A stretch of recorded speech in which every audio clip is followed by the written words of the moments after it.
1, 2, 3, and.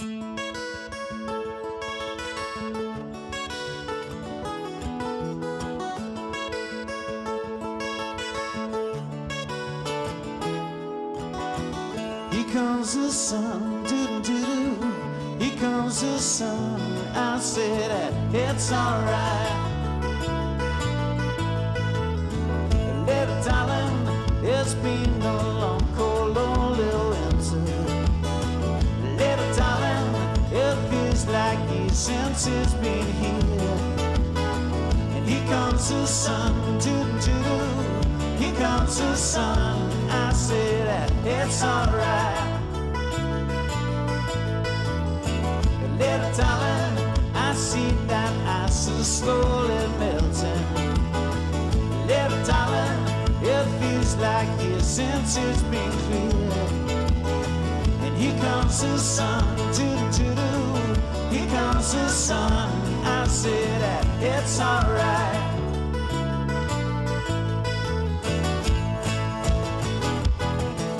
Sun, sun, sun, here it comes. Sun, sun, sun, here it comes. Sun, sun, sun, here it comes. Sun, sun, sun, here it comes.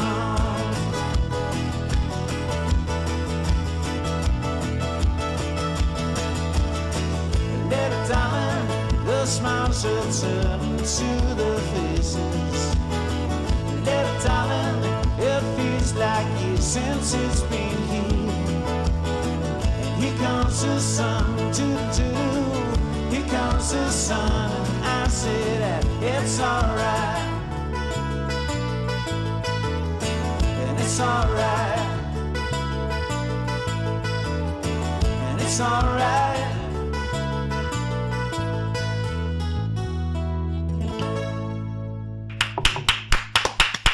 There you go, the sound of the Daisies again, opening up the show. Thanks very much to them. And thanks for joining us here in the Ross Owen Show from Airdrie. We're back right here at Airdrie Stadium. And today's show is sponsored by No Mean City Clothing. Check them out, check out their website. Lots of great merchandise. Now, my guest today, you've been waiting a long, long time for this. But finally, he's here. He's not in Italy. He's right here in Airdrie. Put your hands together virtually for my guest today, Frank Gallagher. Frank, how you doing? How you doing? But do you know how long we've waited to talk to you? People have been asking for me. You're the most requested guest. You know, we've had almost everybody from River City. Yep. And it was only a matter of time before we sort of twisted your arm around your back to get you. I wangled it. And but so thanks for joining us. No problem. How you keeping? Good. Grand, actually. I've had both my jags, fighting fit, ready to get back to work. So when do you actually go back? Because right now on screen, I believe is that in November, December? I think it's February, March. Right. So it's catching up. Yeah, because 3 days before we were about to start, I got a letter telling me I was on the shielding list, so I couldn't go back and do that. Because you have had quite a history of illness from a young age, haven't you? Oh, aye. Well, a lot of my childhood was spent in hospitals and stuff like that. But as I got older, it got better. I hadn't realised until I'd left home that it was probably the Doug that was causing it. Because anything... Allergy? I had terrible allergies. It sent me to the hospital constantly. But I think they'd done an allergy test at one point. I was allergic to about 14 things at that when I was just a boy. But that's way in the past now. So you were brought up in Coatbridge, just down the road? Yeah. So tell us a wee bit about your younger days. And I was brought up Mitchell Street in Kirkwood. Sort of last scheme before you head towards Glasgow, I would say. I was born there 62 with my ma. I had 5 siblings, 3 older, 1 younger.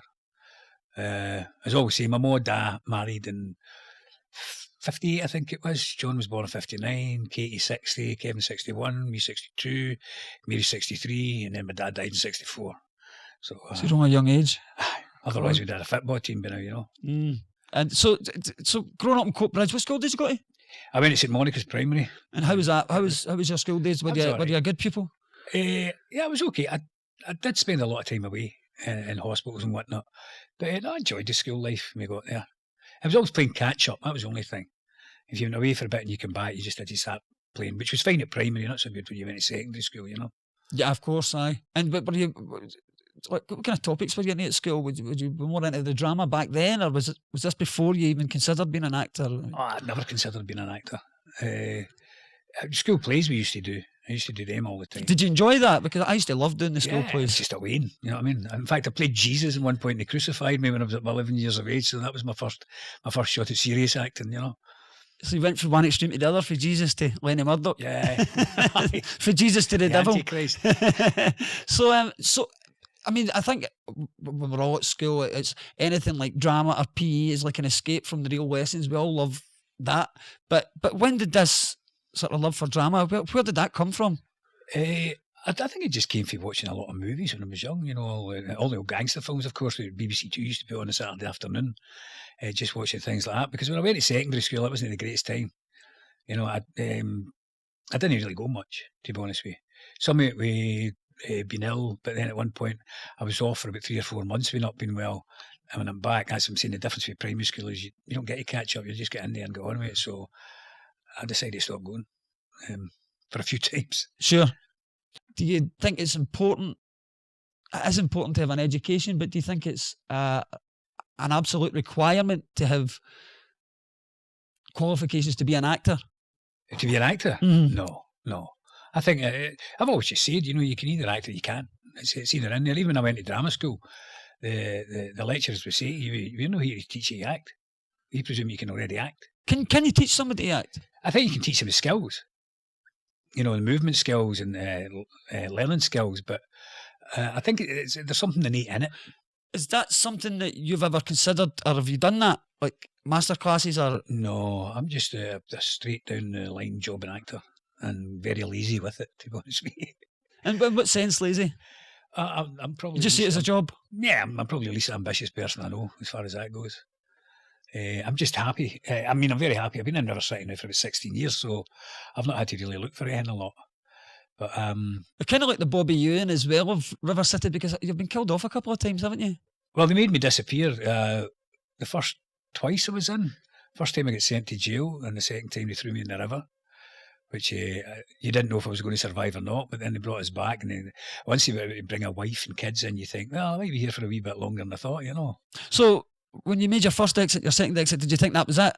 Yeah. So where did you think you were going to go? What was in your mind? Were you going to continue to be an actor? I'd been an actor since 1982.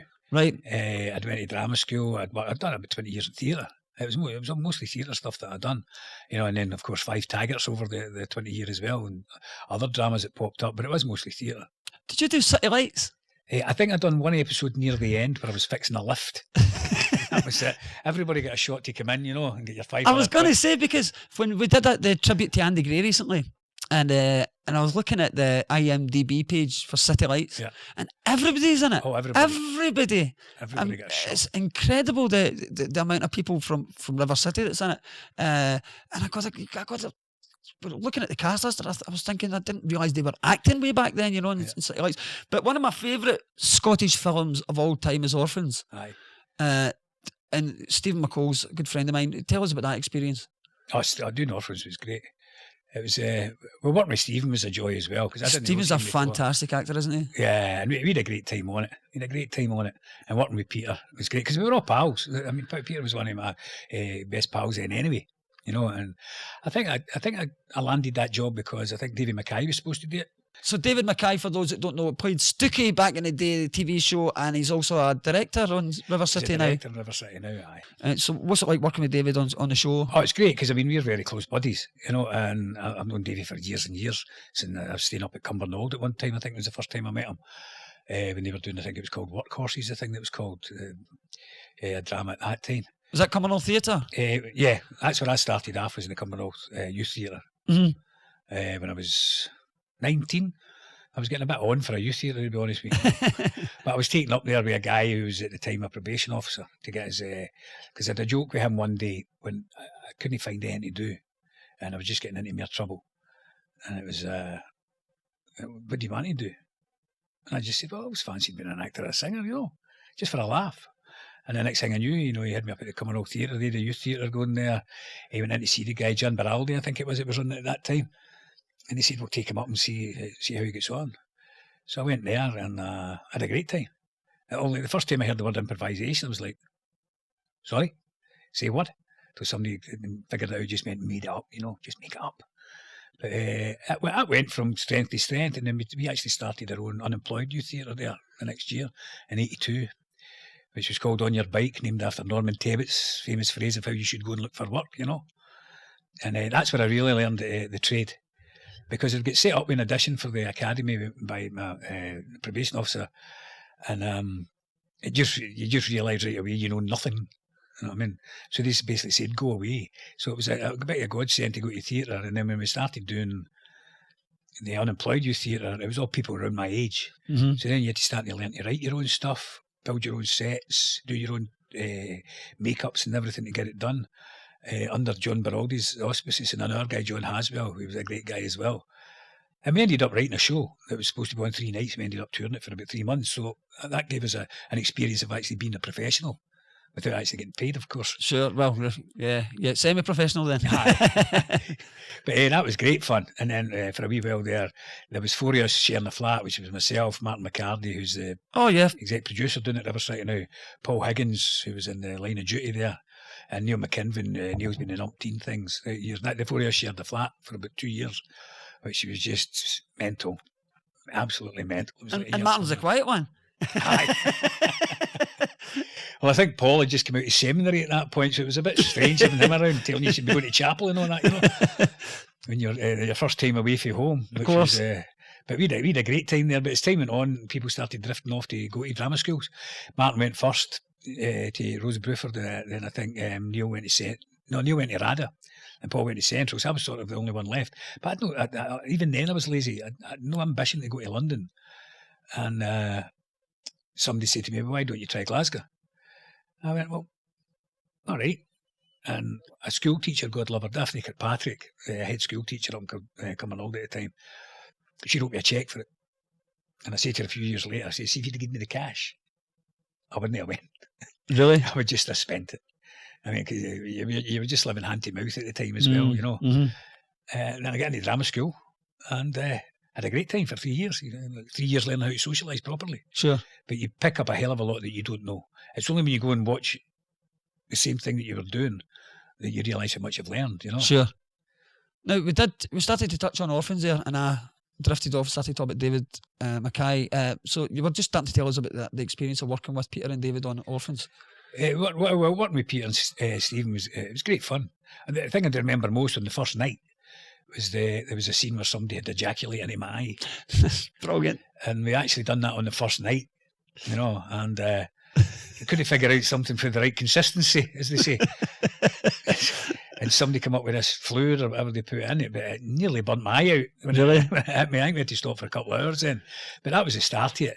It was a joy to work on, and when I seen the finished film, I was like, Peter, he's a genius, you know what I mean? This is a great story. I thought your character in it was hilarious. What was the name of the character again? Tanga. Tanga. Tanga. He was a bit of a wild... He was just a loon. Aye. You know what I mean? Just somebody that's very disappointed in his life and he's going to take out on everybody else. Then he shot himself in his... Aye. And that's the thing about that movie. There was a lot of funny bits in it, but it was very dark. But there was a lot of comical. That's Glasgow humour, isn't it? I mean, it really is. Dark. Scottish humour, really. It really is. Gallows humour, it really is. And there was a recent reunion. Yeah, some of you all got together, the main actors. I think that was the 20th anniversary, was it? Was it 20 years, was it? 20 Quite years, recent, last year. A year back. And I think that's still on iPlayer. So check it out. It might still be on iPlayer for you to watch. Orphans Reunited, I think it was called. Now, Scotland has produced, in more recent days, they've got that new studio in Cumbernauld. Yeah. Where they do Outlander and stuff like that. Can you see yourself doing anything like that? Outlander, costume dramas? Or, as an actor, I'll do anything. Well, I've always been like, if you offer me something, I'll do it. But you have to offer me. I can't just turn up and say, I'm doing this. And the way our schedule works a lot of the time, it's very hard if somebody wants to see for something else to get away, because they'll say, we're going to start filming in August, and your agent will say, well, you're back in Riverside in August. Right. So I'm just happy where I am, to be honest with you, in the meantime. Just go along with work, because I love working down there. I mean, down there for years, you've seen a lot of people come and go. But the great thing for me is it's a very tight unit. The people are all very supportive of each other within it. Sure. Right, okay, well, before we go any further, we do have a lot of people watching from home. And we're going to say hello to some of them now. Michelle Park from Glasgow says, my wee mum Betty has never met you and she would love to give you a big kiss and cuddle. She's a massive fan. Please can you say hello? And that's your camera there, so that's a wee special hello to Betty. Hey Betty. Mwah. There you go. There your kiss, Betty. And I'll give you this over, Frank, if you want to just maybe say hello, and you're on camera one there, if you want to say hello to a few people. So shoot. I'll have to put my Gregory Pecks on. This is what's happening. Comes to us Lenny all. The show as well. I need to put my glasses on and off. Has Lenny been wearing glasses now and again? Oh, I know, because I does. have to drift them in, because I think a year from now I'll not Gonna be have able them to on. see in. Okay, so we have a list of names, and well, they're just random shout outs. So this is only some of the people that's watching. So just in your own time, if you just want to read out those names. Cool. Here's a big shout out to people watching, hopefully. To William Gray. All right, buddy. Vicky Walton. Okay, darling. Stephen Coyle. All right. Lynn Wilson. Stacey McAlpine. Okay, doll. Simon Seal. Sandra Patterson. Hope you're doing well. Vary McVitie. Marianne Fisher. Mags Murphy. Sam Patterson. Sally Andrews. Rona McDonald. Michelle Craig. Lewis Berford. All right, pal. Cameron Leroy. Mick McCarroll. Michelle Walker. Lindsay Snedden. And Liz Duncan. I hope you're all having a good time watching this. I hope I'm not boring you too much. Thank you very much, Frank. We have some questions here that have been sent in from some of the audience as well. Simon Seal and Craig Hamilton both asked the same question. Of course, this is River City related. Which of Lenny's adversaries do you think was best matched to take on the mighty Lenny Murdoch? That's from Simon. And Craig says, who was or is Frank's favourite of Lenny's many, many enemies? I've enjoyed them all because it's always good fun. It was always good actors. But I think I've always said my favourite time was working with Sandy Morton when he done Billy Kennedy. Brilliant. He's a tremendous actor, and I thought he really played both him and the guy that played his son. Yeah. Because we had, we had just great fun on it. We used to get to the point of seeing who could out-mumble each other when we were talking. Out-mumble each other? Because Sandy's voice would just drop away low and then we just get lower and lower. Just annoy the other actor. And it got to the point as well of like, when a scene ended, we wouldn't let it end. Somebody had to have the last word. And he'd be walking off set and I'd be like, shut the door behind you. And he'd be like, it's no locked. And I'd be shouting after him, never mind if it's locked, just make sure you turn the handle. And just keep going on and on and on. The guy couldn't count, the director couldn't shout cut. Played another great baddie, but such a nice man. Oh, lovely man. Lovely, very, very gentle man. And a gentleman as well, you know. Yeah. The whole Billy Kennedy storyline was brilliant, and it's a thing we've mentioned. Jimmy played his son as well, Jim Cunningham. He was great as well. Fantastic, yeah, both of them. And I think that there was a lot of violence in River City. When I say violence, it was people getting bumped off quite a lot and stuff. And I think that was a lot to do with. It's been mentioned that it was the tag. I think it's the Taggart crew came to River City, didn't they, at one point? And then there was a lot of it almost became like Taggart for a while. 2010, 11, I think. Graham Gordon took over, and Graham had been the exec producer, Eric Cooler being the producers at Taggart. Sure. So they brought that style with them, which worked. It did. It worked. But it's like everything else. When you've done it for a while, people start, especially if you're watching soap, people just like, I've had enough of this. Sure, you can't have a murder every week. Move along, but it became very police orientated for a wee while. Yeah. Which was great because the actors that were playing the police were always good fun as well. So the bottom line is you're having a great laugh most of the time, you know, unless you're getting into scenes that are quite heavy, but you just bowl along with it. And I found that a good time because I had a great adversary, you know, with Robin Lang playing the police and Therese Bradley as well. And it became like more a character-driven piece at that point, you know. See, when you talk about having a laugh on set, and that, are you a corpser or are you one of the sort of... Are you pretty good at playing it straight? I try to play it straight as much as I can. I don't corpse that very often. Who's the worst for it? But, well, when Dawn Steele was in it, Dawn used to corpse me a lot, and she used to corpse a lot. I think Stephen and Scott corpse a lot. I think they have a lot of funny sort of scenes together, don't they? I suppose it's understandable. Ours are basically if you miss a line or you mess up a line, and it's just you're looking at the other person going, are we going to stop here or we just keep going? So you end up with that glint in your eye. So somebody has to go through the rest of the scene thinking, are we actually going to do this? And that's what sends you off after you've done, you know. And once you start, that's the hard bit. Sometimes it's uncontrollable. Yeah. You know, it's just there, and every time you come to the same line, it'll start again for absolutely no reason. Yeah. Well, that happens in true life as well, doesn't it? It's like, you don't fart in church, don't laugh in church. Don't fart in church We either. were filming in a church at one point, actually, and it was a very, very sad scene. Right now, the boys mentioned this in the Christmas show. The babies, was it the baby's Yeah, I funeral? think it was Kelly Marine's baby's funeral. So tell us We're in the church. your version of events that day. It's just we'd been at another location before it, and we'd come back there and we arrived, and the first thing I'd done was get a bottle of water, and I sort of drank it in a wanner because I was really thirsty. But then, unfortunately, about an hour later, when we're actually doing the scene, and somebody's up doing this really, really sad speech about the baby, and all you could hear was my belly going for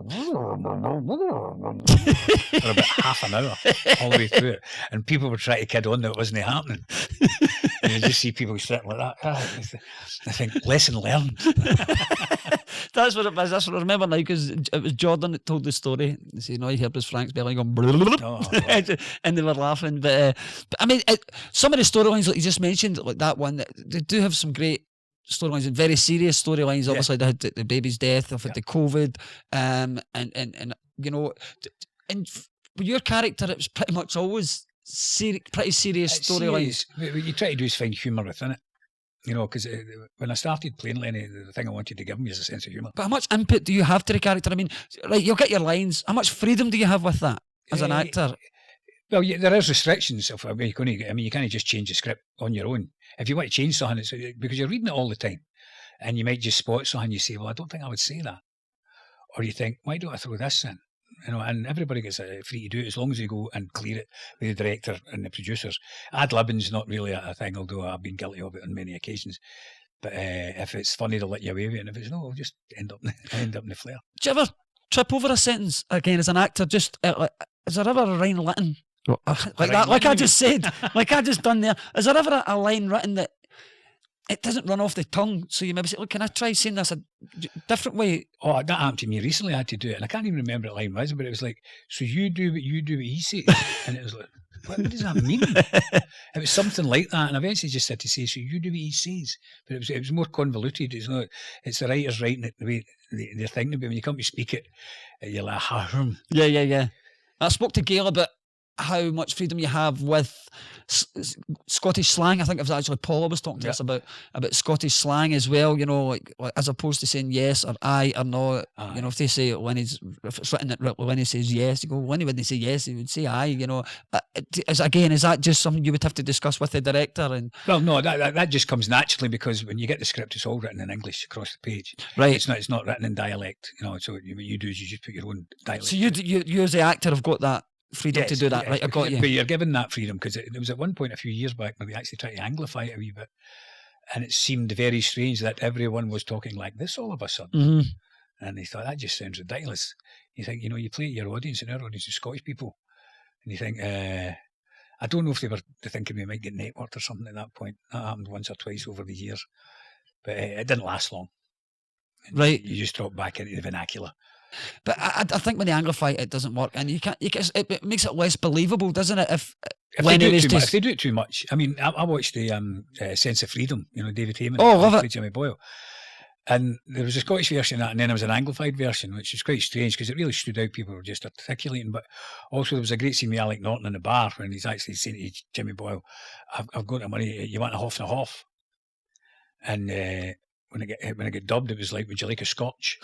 You know, because down there, I didn't understand. It wouldn't work. So I suppose that in some cases I've got to do it. I'm just trying to think if they'd done any of that with Still Game, because Still Game was shown to an English audience, but no, they just left it as it was. I think sometimes they need to actually put subtitles up for some Scottish programmes, but anyway. I found it very interesting watching Orphans when we went to Paris Film Festival. We got invited to that, and got into a cinema, French people sitting watching it, you know, and they've got the French subtitles on it, and they got the humour.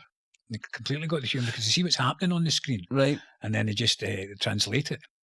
Mind you, I'm like that as well. If you watch Italian films or stuff like that, you basically just tune in to what they're doing. You know, sure. A thing like Gomorrah, the drama that was on Sky about the Neapolitan gangsters. Mm-hmm. It's absolutely fantastic. And the great thing about that is they didn't actually talk a lot, so you could just follow what they were doing. Right. You know? And because people, as soon as they see subtitles, quite often just flick it on to the next channel. That the subtitles puts them off if it's a subtitle film. But Ricky Gervais is one of the ones. He constantly champions foreign films with subtitles. He said, go and watch them. There's some great movies out there. Don't let the subtitles put you off. You know. Right, let's fire into some more questions. We've got 3 people asked this question. Jim Dixon, Michelle Craig, and Helen Bradford. Jim Dixon says, what would the role you would love to play apart from Lenny? Michelle says, if you weren't playing Lenny, Mr. Shielding or Mr. Shielding himself, which other character, past or present, would you like to play? And Helen Bradford says, if you weren't playing Lenny, which other character? Oh, so it's a character in River City? A character in River City. Everybody says, when I asked this question to the boys, they all said, they answered at the same time. They said, 1, 2, 3, Lenny. They all wanted to play Lenny. So if you weren't Lenny, I mean, that's the best character, isn't it? It's just... I think apart from Billy Kennedy, I wouldn't mind playing that part as well. But no, on a different tack, I wouldn't mind being playing Bob, you know, if I was a bit younger. You would really like to play that, what, the mechanic. We Bob came into it as an Ed, didn't he, when he was Shell Shoot beginning? Bob, aye. And he kind of, he's became this lovable character now. What's it like working with Jordan and David and Jenny?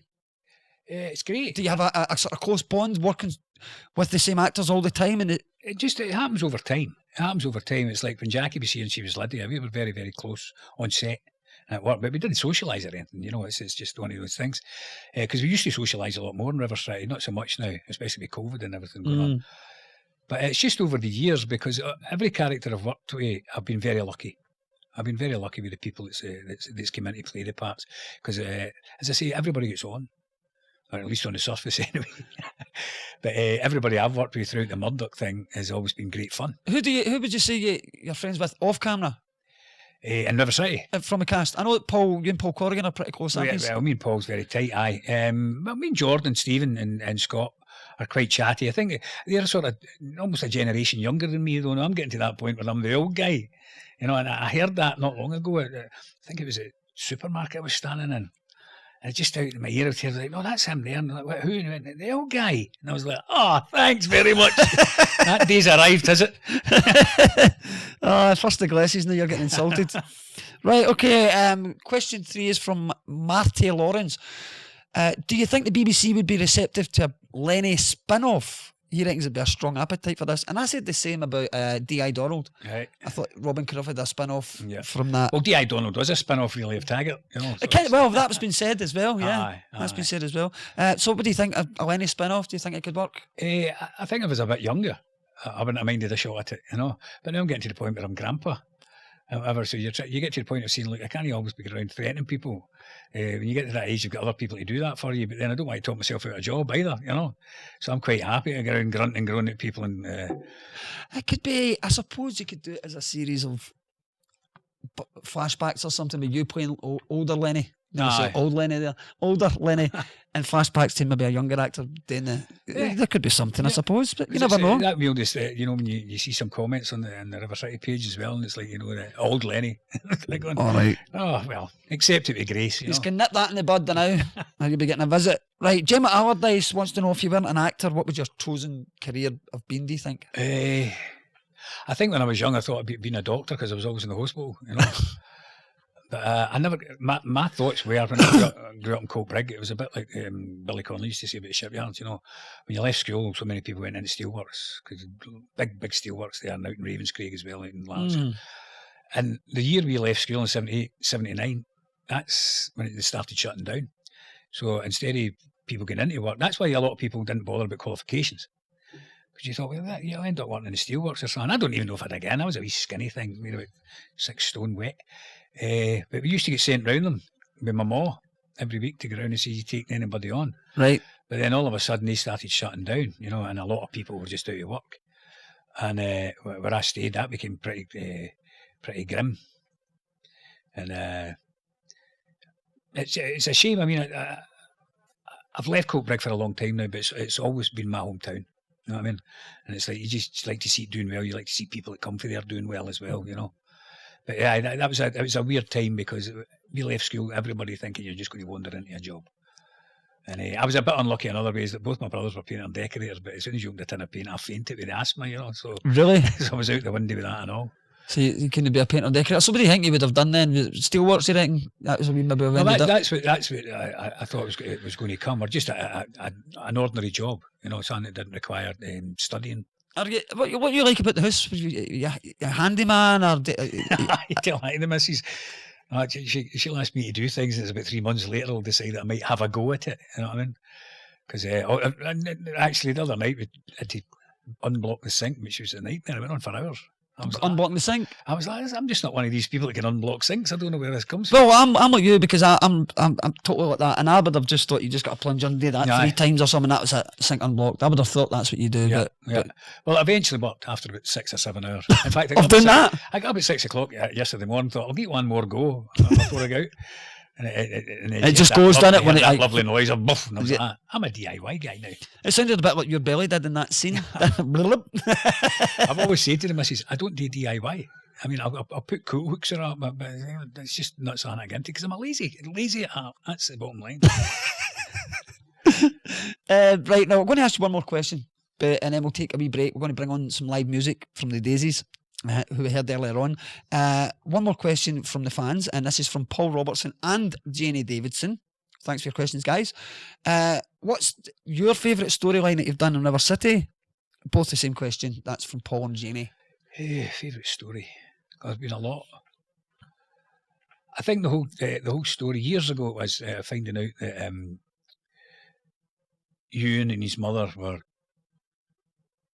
getting together behind my back to try and take over the whole place, and I ended up tied up in a chair in a tall ship where people were going to shoot me and stuff like that. That was great fun. Also, the one with Sandy and with Paul Brannigan, God love him. Paul, when I think the biggest shock River City ever had was when we actually shot him. Because he was such a good character and things going along, and I think people thought, well, something's going to happen here at the end, and the story kept going. You're thinking, surely, because it's a melodrama, somebody's going to boot the door in or somebody's going to stop, and it was just like boom. Yeah. And it was great to do that because you thought we're just building up to something here. Yeah, that's right. I remember that at the time, and it was at the docks, wasn't it? And he shot him at the docks, and it's like he's not going to do it. Somebody's going to come to the rescue at the last minute. I think people thought Lenny was going to stop Billy, and it didn't. But all the stories I've done with Jackie as well, I really enjoyed the Lenny and Lydia relationship, and Amber, which is years ago with a different Amber. We've got Jenny in, who's brilliant now. But that thing of being who you are outside the house and who you are inside the house, that appealed to me. You stand outside the door and just close your eyes before you walk in the house and smile. And it was those stories were always good. Brilliant. Okay, well, thanks for your questions, guys. We're going to be back in a few minutes. A really weird one when they brought somebody in to play supposed to be Lydia's long lost son, and he was supposed to be. It was quite strange. Did they do that storyline? They done this storyline, and they brought in a lad, James Palmer, who's a lovely guy, but he was English, and I went away hunting for Lydia's long lost son, and I can't find him because he's dead. So I bring somebody back to pretend he's him. But bringing an English person doing a Scottish accent. Right. Surely would have got somebody Scottish. Yeah, that makes you'd think so. So we had great fun with that. It was just like you didn't know what was going on. Right. And that's unusual storyline because I think everybody would have just assumed your favourite storylines would be the sort of violent storylines, whereas that was more of a sort of seems... a lot of stuff with D.I. Donald and all that was always good. The whole thing of like when Graham came in and done all that when it was really gritty drama stuff, they were great stories to be doing. And when Paul did the whole thing, the gas explosion when Raymond got killed off and stuff, that he was talking about how dangerous that actually was on the day, so there's no holds barred sometimes on set. You try to be as careful as you can. I mean, when Jackie got blown up a couple of years back when she was opening the porta cabin and the doors blew off, and she said, she blew back about 6 feet, boom. Really? Not her personally. We'd got a girl, and it used to be a gladiator. Oh. She was a stunt girl, and she was brilliant. It just looked absolutely amazing. But I says it's typical soap. Somebody's just been blew up with a bomb, they land on the ground set, and the makeup's perfect. They're all doing their own makeup just now, aren't they? That's that a still? Good laugh. I enjoyed that. You've been looking in the mirror and going, I have no idea what this looks like. I remember you mentioned earlier on about how you had to get your tutorials on makeup and stuff. So just as well, you got that because it's come back. Oh, totally. You've had to do it. Yeah, it's the same again. Because I mean, the audience. Is it just a bit of foundation, Frank, or something? Is it pretty much colour? I mean, the girls who need it, they're brilliant. They do a proper job, and you feel like, hey, aye. But there was also the story where I was locked in the cellar there for a wee while, which was quite strange. Yes. People were commenting, you know, he's still got the same shirt on, he's not got dirt, he's not shaving. But because we were filming like 4 episodes at the one time, you can be cutting back and forth. So 1 minute you'd have a stubble, and then you'd have to film a bit where you didn't have stubble. You go, Right. you can't do that. Right. So you've just got to suspend your disbelief, you know, and go with that. Well, it's strange times at the moment, and I think that it's just the fact that it's back on is good enough. You know, the fans are happy that it's on. There is going to be. I think they've been very clever, actually, in the way they've done it. Because sometimes you're not even in the same room, are you? Sometimes there's 2 of you in the room and a tennis ball. And a tennis ball. Playing the third person, and you react to that, you know. But I think they've done an amazing job. Done a really amazing job in there. All of them, Martin downwards, you know what I mean? Just everybody's just working hard.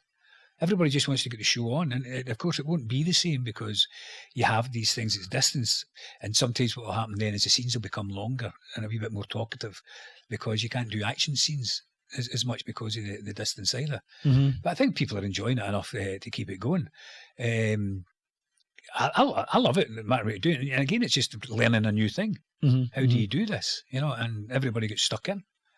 Okay, well, Frank, we're going to stop you there and we'll come back in 2 minutes. We're going to have some live music now from the Daisies who are standing by. So we'll be back straight after this. The Daisies. 1, 2, 3, 9.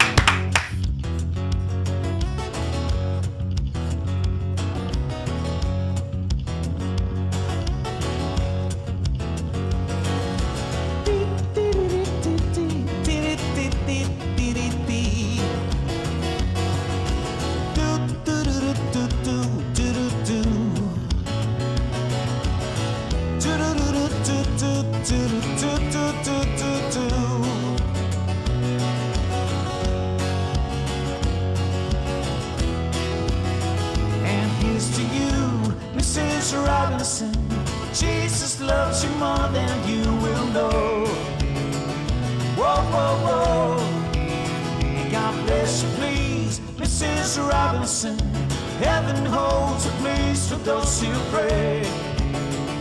Hey, hey, hey. Hey, hey, hey. We'd like to know a little bit about you for a fast. We'd like to help you look to help yourself. Look around you, all you see are sympathetic eyes. Stroll around the grounds until you feel at home. And here's to you, Mrs. Robinson. Jesus loves you more than you will know. Whoa, whoa, whoa. God bless you, please, Mrs. Robinson. Heaven holds a place for those who pray. Hey, hey, hey. Hey, hey, hey.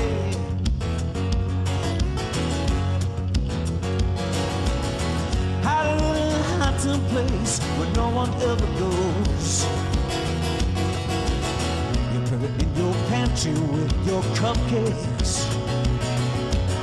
And it's a little secret, just a Robinson's affair. But most of all, you need to hide it from the kids. Coo-coo-coo-choo, Mrs. Robinson. Jesus loves you more than you will know. Whoa, whoa, whoa. God bless you, please, Mrs. Robinson. Heaven holds a place for those who pray. Hey, hey, hey. Hey, hey, hey.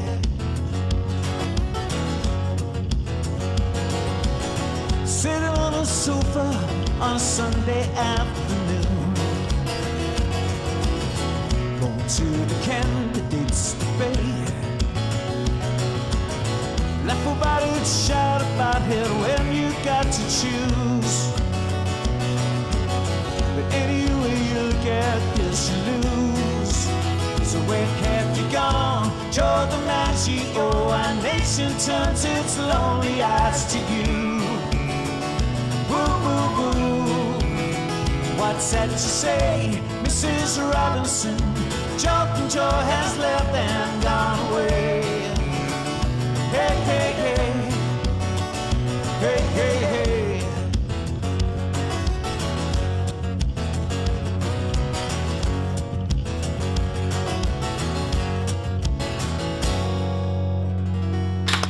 Well done, the Daisies. Absolutely fantastic. Thanks, boys.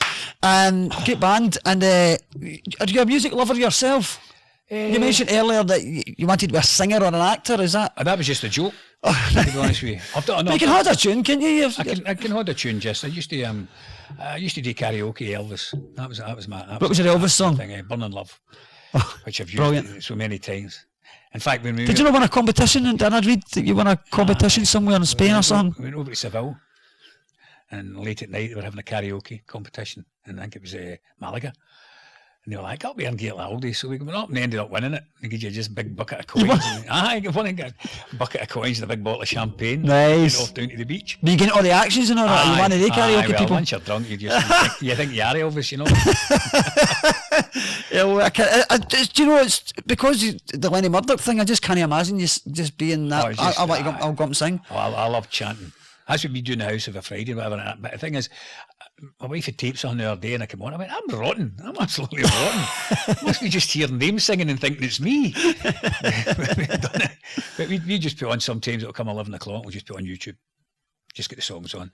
If my youngest comes in, his girlfriend sometimes there, and my eldest as well with his girlfriend, and we just give it loud. The karaoke? Because there's loads of karaoke on YouTube now. YouTube's great. You just get to go in there and join in.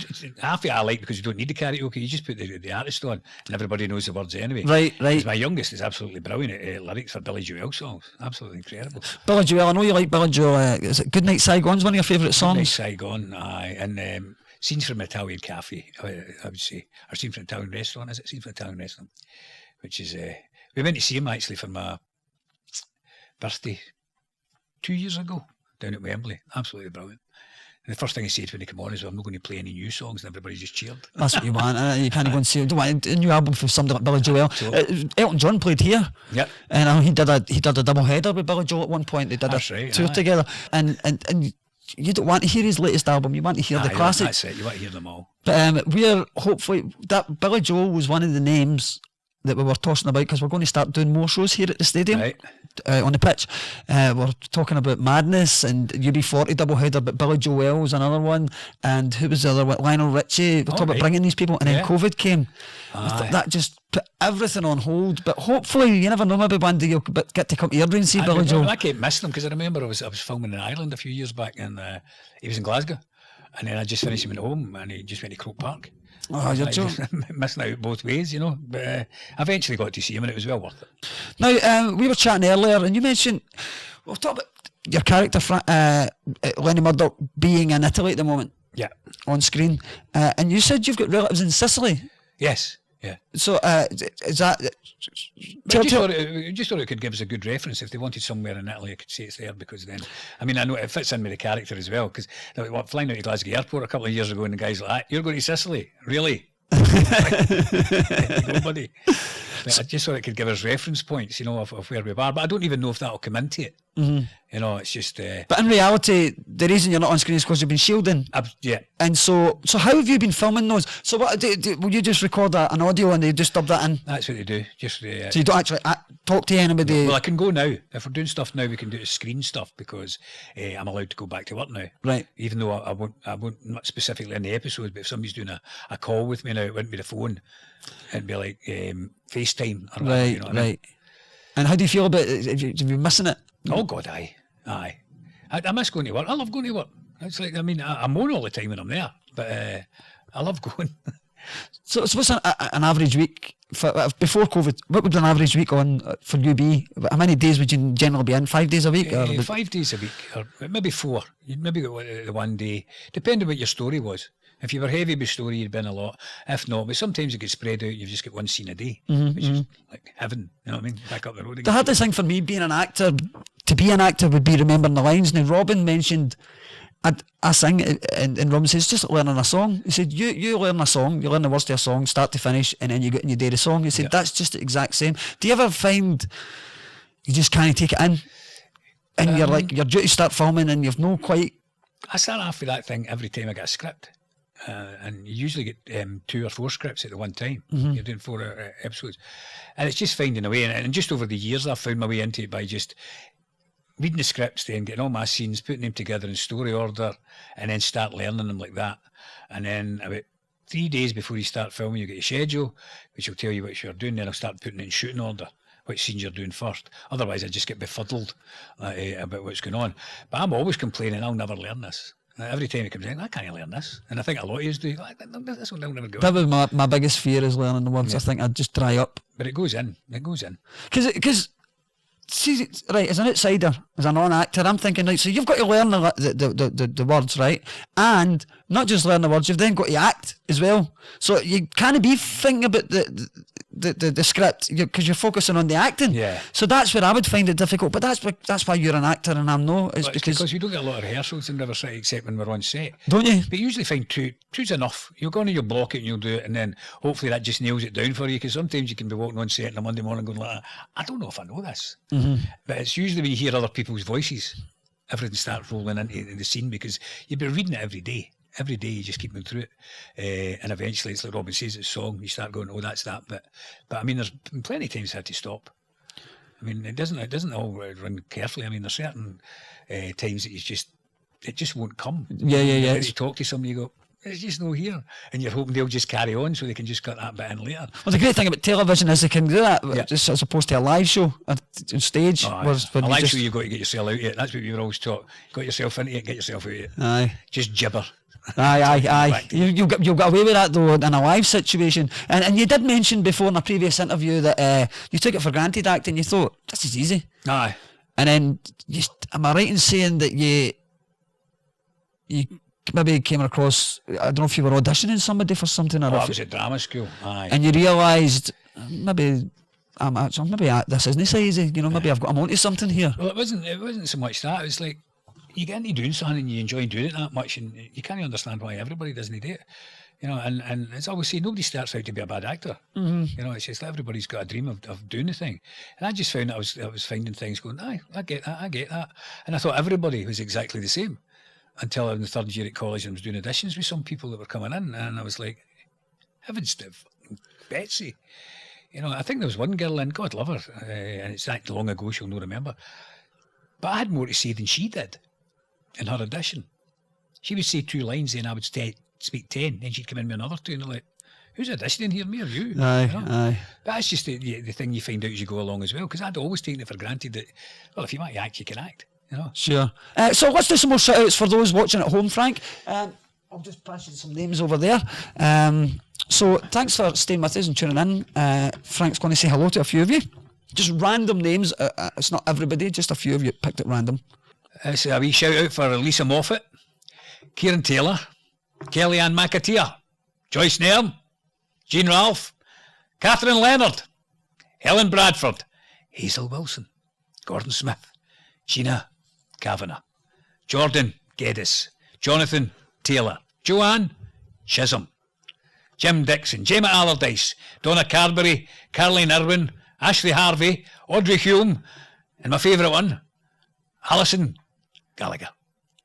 Thanks all for watching. Brilliant. Thanks very much. Thank you, Frank. I'm just looking at some of these notes here, and it says, your ideal dinner guests, Elvis Presley, Gene Hackman and the missus. Does that still stand? Yeah. The missus I'd have to invite, or my ma, somebody would keep me in store. Gene Hackman I've just loved watching. So yeah, that's, if I've ever had a hero of acting, that's the guy. I was about to ask you who's your influences in acting. Would you say Gene Hackman was one of them? I love watching Gene Hackman. What is it about Gene Hackman that it just did that, I don't know, it's that sort of masculinity thing, and very, very powerful. Wasn't afraid just to go for it a lot of times, but could play very subtle as well.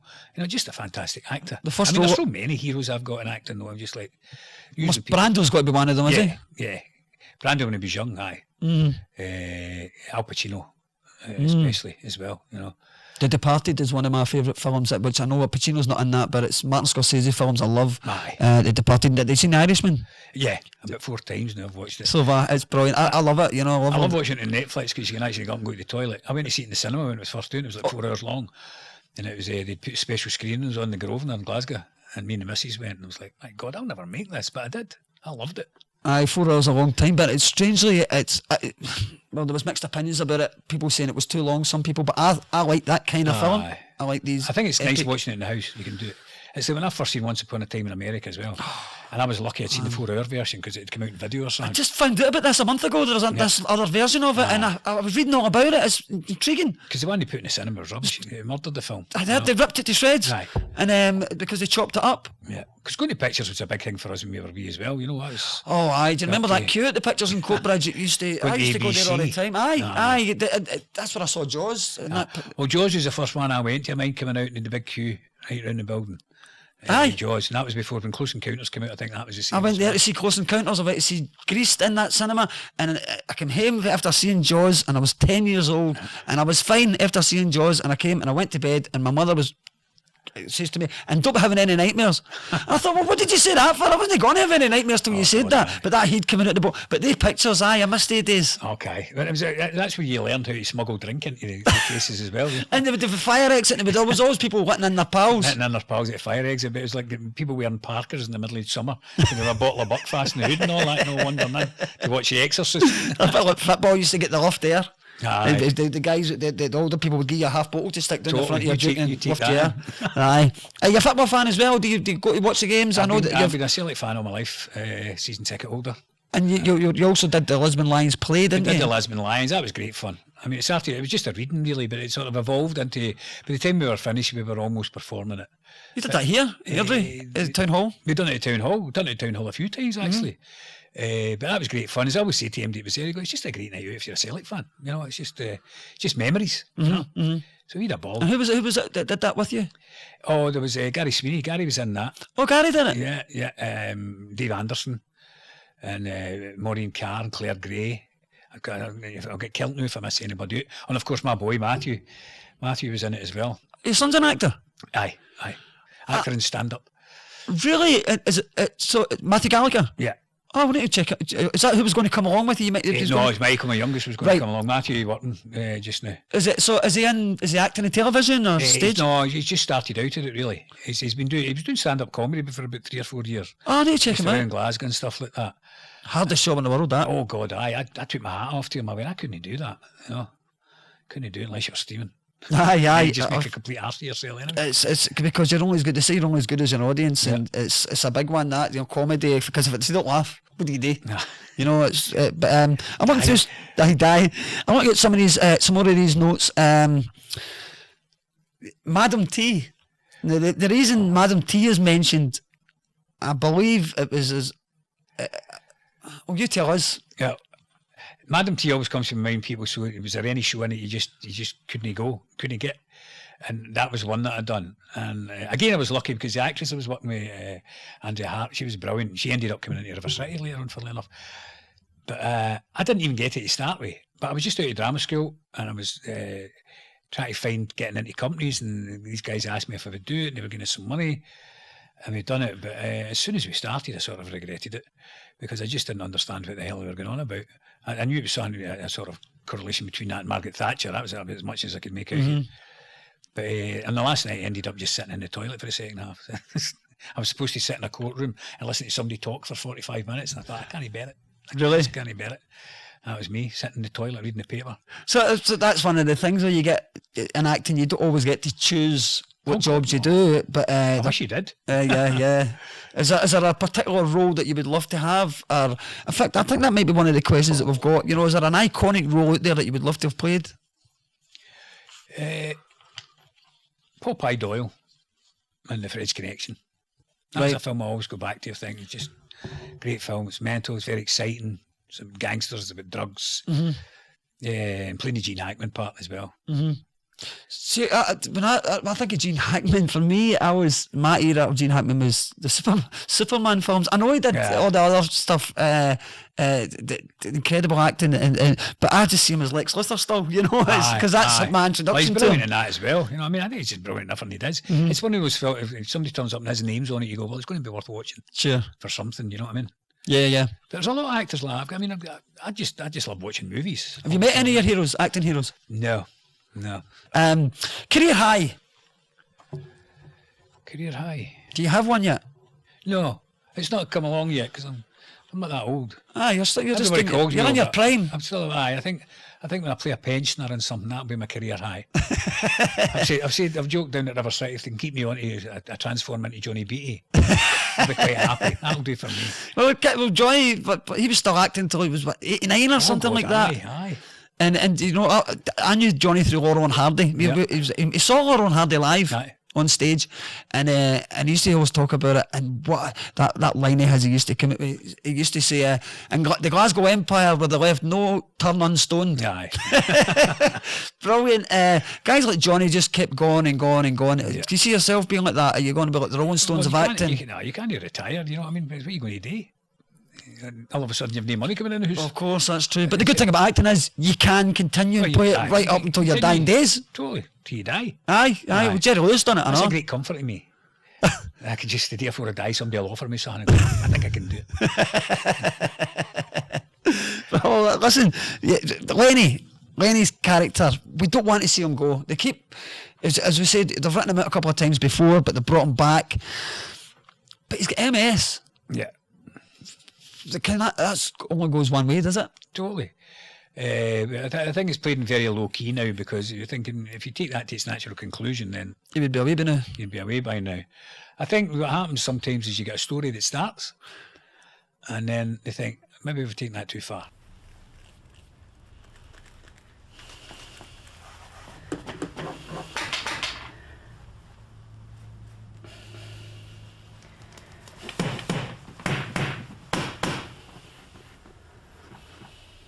I think they had one episode where he said it was the more serious one, which is just progressive. But I think what Martin and that have is his relapse. So he'll have attacks. But I think they try to keep that under low key, because once you bring it to the fore, you don't want to be insulting people with MS. Mm-hmm. You know, of like you get a shaky hand every 3 months or something. You think it's quite disrespectful to do that. So I think there's a sign of respect going like, let's not focus on that too much now. It was for about a specific storyline about 10 years ago. Right. You know, and that's what happens in dramas. When we were first doing it, it was quite full on. Mm-hmm. You know, but because you've got to know the tics and the habits, like the shaking hands and how far on. And one of the times I left for a couple of weeks, and it was a thing of like, you're having a really bad attack, you know, and it got quite bad for that particular storyline. Mm-hmm. Mm-hmm. And then when you come back, you think, well, you just got to keep in your back of your mind that he's got MS, and that's what sometimes I think it's put to the writers as well, is to remember he's got it. So there is certain days where you just be really tired or whatever. I mean, I know people with MS and I know it's like any time you bring something like this up in dramas, it can be, you know, you try your best not to insult people, you know, their intelligence or their condition, you know. So I think it's best left in the background. Sure. You know. They did the same with the COVID storyline as well. One of the things I said to Gail was, in the dialogue in the script, Maggie was saying to Caitlin, remember you're breathing 2 seconds, breathing in, breathing out, breathing. That's an actual thing, because I've been doing that with emphysema. And it's good that they go into so much detail, because it makes it more believable. If there is somebody out there who knows what they're talking about, they go, they've got that right. Yeah. Do you ever get people come up to you in the street and saying, well, like Paul said this, Paul Corrigan said the boy come up to him and said when Paul Corrigan played the junkie, an actual, you know, a drug abuser come up to him and says, well done, you played that exactly right, and kind of pat up in the back for it. Do you ever get that, you know, people saying with the MS thing, you know, maybe somebody with MS come up to you and said thanks for doing the MS storyline, or no, I think there was once some girl come up to me and says you got up too quick, you know. If you the audience didn't realise that time that Lenny was faking it, that he was ill when he was in the wheelchair, because he was trying to plot against Alex. But as I say to the girl that day, you don't see him getting up with 2 sticks, but because they're only shooting you from here, right? It just looks like you've sprung up. I see. But it's just you go with the flow. You just go whatever people think's the right story. And any time they bring the MS into it, they tend to do it in a proper manner. You know, that it's just not completely fleeting. Sure. You know, it's done for a purpose. There's a lot of thought. It's not just there for. Goes into it. All right. Well, we're going to do one more. Shout out. So let's do the final shout outs, Frank. Okie dokie. This is for Liz Donnelly, Alana Flanagan, Bernie Hunter, Lorna Ferns, Michelle Park, Heather McNeely, Lynn Davey, Andrea Lee, Dorothy Miller, Cassie Quinn, Bernarda Clifford, Angela Binney, Stevie Conlon, Matthew Stephen, Corinne Kennedy, Andrew Brown, Angie Graham, Tricia Harold, last but not least, Angela Armour. And also a special thanks to No Means City Clothing for sponsorship today. Cheers. Thank you, Frank. Frank, thanks for taking the time to come and do this. It's been worth the wait. Over a year and a half, we've been pestering you, and we finally got you here and you've done it. So thank you for taking the time out. It's been really interesting chatting to you. I hope I wasn't gibbering too much. So. Not at all. We could sit here for another hour easily. Good easily. Man. Well, maybe we will. Maybe we will. I think we should sometime further down the line. But thank you very much to my guests, the Daisies, tonight as well, and to Frank Gallagher for joining us after all this time. And we're looking forward to seeing you back on screen, whenever that may be. I think I start filming again beginning of June. Right, okay. Well, hopefully things pan out, because I know Lenny's got some problems with the family back home, so let's hope it all sorts itself out before he gets back. I've been keeping up. Thanks again, Frank Gallagher, everybody. Thank you. Cheers, everybody.